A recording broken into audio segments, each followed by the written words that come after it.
Hello, welcome to another episode of Behind the Scenes with Nosheen podcast, and I'm your host. And today my guest is Pooja Shah, a successful British South Asian actress, best known for her role in the popular UK soap Eastenders, as well as the hit movie Bender Like Beckham, and also the BBC drama series Missing, and the Doctor Who spin-off. Thanks for joining me, Pooja, and it's great to welcome you as a guest on the podcast. So to start off, tell us, I guess, a little bit about your background and how you got into the arts industry. Yeah, so I've been a professional actor for over 20 years, but I always was interested in it from a very, very young age. Actually, it all started by accident. I was about 12 years old, and I was at a friend's house from my secondary school, and her dad was a theatre director, and he was doing a rehearsal in his living room. And me and my friend just kept annoying him in his rehearsal. I didn't know what a rehearsal was at the age of 12, but all I know is that we kept running into the front room and he was getting irritated by us. And he threw us a play, a Chekhov play, Anton Chekhov, and it was a 3-part play. And we realized it needed a third person. So we phoned another friend of ours and her mum dropped her off. And it was just 3 girls reading this play for fun. And I was reading the part of the father. So I was playing a male man in his 50s when I was a 12-year-old Indian woman. Wow. And her older brother, my friend's older brother, walked past and saw the 3 of us doing this. And he just went, there's something in this, watching 3 young girls who aren't even teenagers yet, practicing this Chekhov play. So he actually started rehearsing properly with us. Wow. We ended up learning the parts, and we put it on for a week at the University of London Arts Festival. And every night it was sold out. Because it was just a bit of a novelty thing. We got press coverage from it. I mean, I wasn't paid for it. It was just more experience. And afterwards, I was like, people do this and make money this way? And that's it. That's when I was like, I need into that. Yeah, I think I know what I want to do when I grow up. And that was it for me. Wow, what a great story. And where did you get your support from, like your support network? Was it somebody you admired during those early stages in your career, or was it somebody else that, somebody part of your family or part of your network, or somebody, just in television generally? I'm the first person in my family to do anything like this professionally.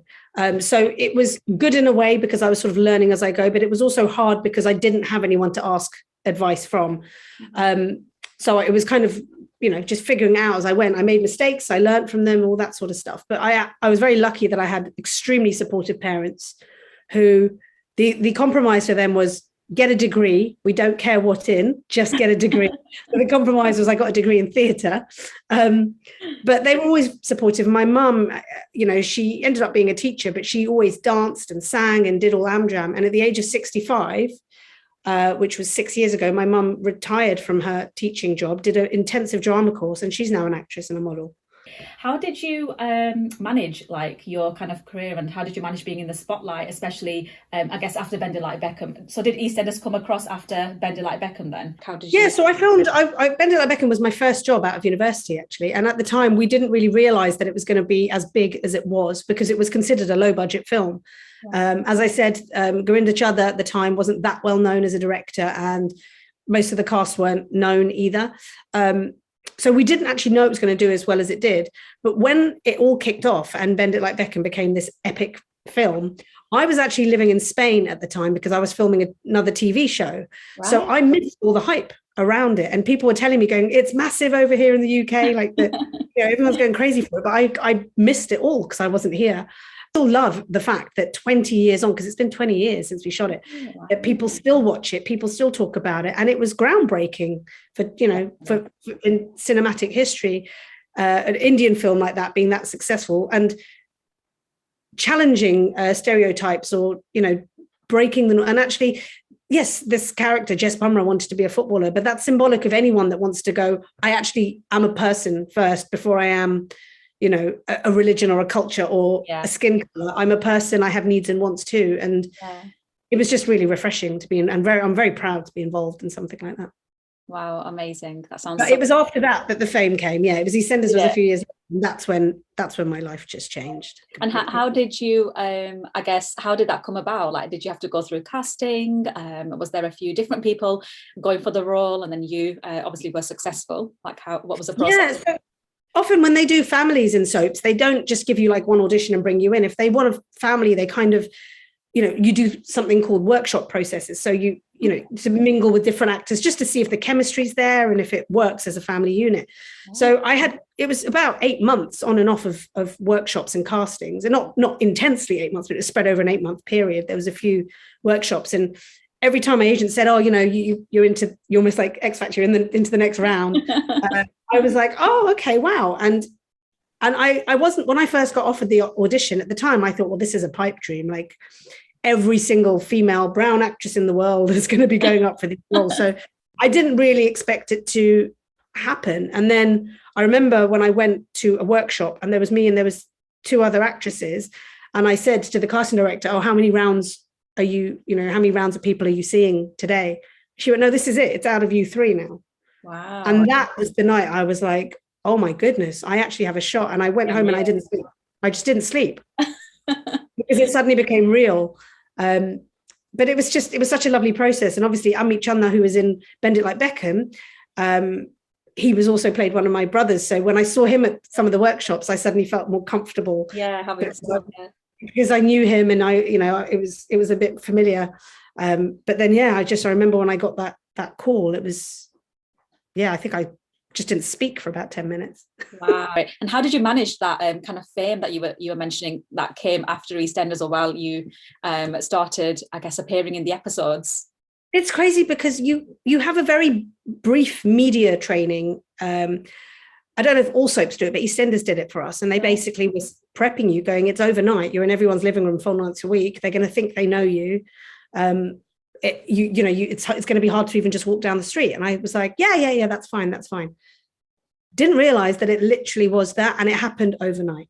I mean, I'd only been in about 3 episodes before I just was walking down the street, was stopped by everybody. Going into the supermarket was mental. Trying to get on the train was just crazy. And it was just weird, because I remember just thinking, why are you looking at me? Why are you staring at me? Like, is there something on my face? And it took a while for the penny to drop. Yeah. I've probably on their telly yesterday. It was a really strange thing. And I think family and friends, if I was ever out with them, to suddenly have a lot of attention on us, they found it a bit, some enjoyed it, others not so much. So it was just a bit of a weird thing. Like, how do you manage your work-life balance? Like how, especially I guess now, in your career, how do you manage that? Well, you should be telling me that. I mean, look, you're full-time worker, you've got a little one and you look glamorous. I don't even have time to put makeup on anymore. Telling you, this was literally before this recording 10-minute thing, just trying to get on what I could. I wish I could do that in 10 minutes. I'd be a very happy lady. I think for me, because I don't have a 9 to 5, my hours and my days are quite flexible and they're quite random, which can be brilliant in some ways, but it can also be extremely limiting in others. My husband he's a camera operator, so we're both self-employed. And often there's weeks we don't see each other. Other times there's weeks we're just together at home with nothing, no work going on. And we just have to figure it out day by day. So I look after the work diaries and the childcare diaries. Wow. And I just juggle. And actually, one of the perks of having an Indian mother, one of the many perks, is she pretty much steps in and is a third parent. Without my mom, I don't know where I'd be. She just, whenever I'm like, Mom, she's like, I'm there, don't worry. I'm already on my way. On my way, I'm on the motorway, yeah. And what do you do for your mental well-being then? Do you take time out? My husband and I are very into board games. Okay. Now, I don't mean board games like Monopoly or Cluedo. I mean, that's what came to my mind, Cluedo. No, we like the geeky ones that when you lay it out, it takes an entire dining table and takes about 3 hours to play strategy games. But we actually really enjoy doing that in an evening, because it's, as you know, when you have kids, it's so much harder to even just have a date night or have quality time alone with your partner. So we often sit and watch a film or watch Netflix, but for us to sit and play a game and do something, it feels like we've got a date night at home. And that got accelerated during the pandemic when you couldn't go anywhere. And we found that, we still go out for meals occasionally, but our favorite thing to do, which doesn't cost anything, we don't need childcare, they're just upstairs and we're downstairs, is geeking out to board games. And then the only other thing I love is just, I'm a holiday queen. When I'm on my holiday, I'm genuinely looking and booking the next one. I book it on before I've come home. And my husband just looks at me when I've got this look on my face, and he just goes, oh, that's holiday face. You've booked another holiday, haven't you? I'm like, and are you basically the main admin person in your kind of like family? Like you kind of overlook all of that and make sure everything's as it needs to be? Because I definitely am. I don't know if you enjoy it. I hate it, but I also enjoy it at the same time. That's me. You've just described me. I constantly whinge about the fact that I have to do everything. But then if he tries, I'm like, stop it. No, you don't know what you're you're not going to do it right. How do you juggle like parenthood? So working, and as you've mentioned, with little ones. I mean, I know that I definitely always have like mum guilt. So I returned to work after like my maternity leave, and I've been working full time since, if not more hours than full time. And I consciously like have that in the back of my mind, like I'm not spending enough time. How do you kind of deal with that? Do you ever have that going through? It's funny because I do have mum guilt on occasion, especially like this week. I've been away for work. I went off on Monday morning, and I only got back last night, so I didn't see the kids all. Okay. And I've, and that was, it was hard, but you've got to do what you've got to do for work. But what I try to do is I try to work as much as I can during their term time, so that they don't notice as much that I'm not around in the evenings, so that I can say no to work during school holidays. So I do my best to keep half term, summer holidays, Christmas, all that completely free. So if they're home, I'm home. And I make sure that on the weekends we pack them in. Like we do stay at home sometimes, and I will just back to back be playing games with them or doing arts and crafts with them, or we will just have play dates or go to the park or drive down to the beach for the day. Anything, I will make sure that I more than make up for it when I do have time with them. And that helps alleviate my guilt. But tell me about some of the, I guess, biggest surprises that you've experienced in the industry. Everyone talks about LA. You've got to be in LA, pilot season. Really? You're going to LA. Yeah, that's the thing. So there's certain times of the year in America where different things happen. So pilot season is when all the pilots for all the sitcoms and TV shows get shot, which is like January to kind of March. And then there's like movie season and all this. And after EastEnders, because I was so recognizable in the UK, I thought, let me go over to LA for a bit and see what life is like out there. So I had an American agent. I went to LA. I lived there for a few months. And I just suddenly had this moment where I was like, I don't want to live in America. And if I get a job here, I'll live in America. Because in my head, it was like, go there, do some jobs, come back. But the reality was any of my friends that have gone there and have had success, which has been brilliant, and they've just never come back. Right. So I just had this moment going, actually, I want to be near my family. I want to have kids in England. I hadn't met my husband at that point. And right. Yeah. So I was there for 3 months, and that was one. And that was a weird thing, because I always thought, oh, if I got to LA, that's it. That's the dream. That's where I'll be. But it wasn't for me. Do you think it helped, like living in the South, to kickstart your career? Like, do you think it would have been different if you were living somewhere else, like in the West Midlands or, up north? It's funny as well, because I was thinking about this the other day, because recently with the Black Lives Matter and all that sort of stuff, the term white privilege is being used a lot, where people, white privilege doesn't mean that white people have anything to apologize for, not at all, but they have the privilege of never questioning the color of their skin being the reason for anything. It's the unconscious bias, isn't it? Yeah. And it's a wonderful thing. And I am a female, I am Asian, but there's also a lot of privilege in my life that I think I didn't really pay attention to until I started analyzing myself. Okay. I'm not from a poor background. My parents worked very hard to make sure I had a really nice life growing up.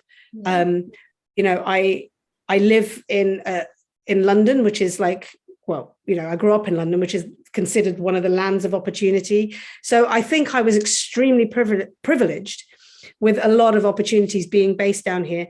But I think now that shouldn't deter anyone. Live anywhere, do anything, like travel. If you're living in a random little village up where you consider the middle of nowhere and you want to be an actor and you get an audition, get on that train and travel 6 hours to do it. Just do what you need to do to make it work. I was just very lucky that I lived somewhere where I didn't have to go very far to meet people and have castings and stuff. Yeah, so I think I think it helped, though. I think it did help my location with me being able to sort of get around and do what I need to do. But anyone anywhere can do it. You don't have to be based in the South to work in the South. And I guess being a person of color, a woman of color, like, have you felt any barriers or anything, in your like experience as being an actor? It's funny, but you just reminded me of a time that I did an American series. This was when I was living in England. I wasn't living in America. It was before I moved there. And I did one episode of an American show, and we were filming it in France. And I went out there, and I remember sitting in the makeup chair, and I was playing an Indian servant of an Indian princess who swapped, the characters swap roles and swap identities. It was quite comical. But I remember sitting in the makeup chair, and the makeup artist gave me a middle parting and split it and did plaits. And I just said, oh, okay, I don't, that's fine. Is this the hairstyle that you want? And they went, well, the character's Indian, so yes. And I said, what do you mean? And they went, well, Indian people have middle partings and plaits, don't they? And I was like, well, I'm Indian and I don't always wear my hair in a middle parting and plaits. And they went, no, that's how Indian people wear their hair. And I remember thinking, this is my white person telling me how Indian people wear their hair. But because it was so early on in my career, I didn't challenge it. And that's one of my regrets. I wish I'd challenged that and said, hang on a minute, I don't think it's right. Stereotype, yeah. So, being a South Asian woman as well, you feel at times, especially I did early on in my career, that if you do challenge, people will be like, who are you to challenge? I guess that was part of the white privilege thing back in the day, but you never questioned it. We didn't know that was a thing. But I used to sometimes feel like I could be replaced like that, and I was made to feel on some jobs I've done that, don't give us attitude or don't step out of line because you are replaceable. Whereas I'm not sure if other, members of the cast would have necessarily felt that. So I was quite scared to stand up for myself. But the older I got and the more educated I became about certain world issues, the more I just went, you know what? Good for you. Don't be disrespectful to anybody and me. And I stood up for myself. And that's actually why I do now a lot of coaching and facilitating. Do you? When I'm in acting roles, that's what I do. Yeah, that's what I do when I'm not doing any other acting work. It's in the corporate world, and it's teaching people about diversity and inclusion and equality and unconscious bias and things like that, because I want to raise awareness. I want to help people identify what's happening in their organizations and how they can better themselves and better their culture at their work. So that's what I do. And I think that's probably why I'm so passionate about it now, because of things that happened when I was younger. Yeah. What I'm going to do now is ask you a few questions where our listeners can get to know you, I guess, a little better. So a bit like a fire round. What movie or song do you think sums up your life? I like Back to the Future because it shows, you go back and you mess with stuff, you can actually ruin everything. I think that's probably the film. And I love that song, I Love You, Baby. Every time I hear that, it puts me in a good mood. That is a great song, great one to pick. And what wouldn't people know about you, I guess, by just looking at you? That if I wasn't an actor, I would probably be covered in tattoos and piercings. Really? Yeah. Do you have any tattoos or piercings? I do. I have 2 tattoos. I'm getting a third one in a few weeks. I've had in my life, I've had my tummy pierced twice. I've had my nose pierced 6 times. And I've had 5 piercings on my ears. But unfortunately, a lot of them just disappeared because of what I do. But if I wasn't in this business, I'd probably have a lot more piercings and a lot more tattoos. Very interesting. I'm sure the BTS Nosheen listeners are really going to enjoy just listening to your career journey and just really be inspired by your answers. So thank you so much for taking the time out. How can people connect with you, I guess? And are there any upcoming projects that you want to share with the listeners? There's a film coming out on Netflix later this year called I Used to Be Famous. I have a little cameo in it, playing the best friend of the lead actress. So that should be out later this year on Netflix. I also haven't started shooting yet, but I'm shooting a pilot for a TV series, a 6-part TV series, but we're shooting the first episode at the end of April and the beginning of May. But I will be keeping everybody on Instagram or Twitter updated with any progress of that. But I'm on Instagram on Pooja Shah 08. And if anyone wants to reach out and ask me anything or say hi, then message me on Instagram. I always do my best to reply to everybody that I can. This podcast is available on Spotify, Apple, Podbean, and also YouTube. And you can also follow, I guess, myself, Nosheen, on Instagram at BTS Nosheen. So do leave a rating as well and a review. Thank you so much, Pooja, for taking the time out. And yeah, have a great holiday if you've got one coming up. You'll have to post the pictures on Instagram. I will. Yeah, I'm off to Africa in 3 weeks. So yeah, I will be posting some pictures. Thank you, Pooja, so much.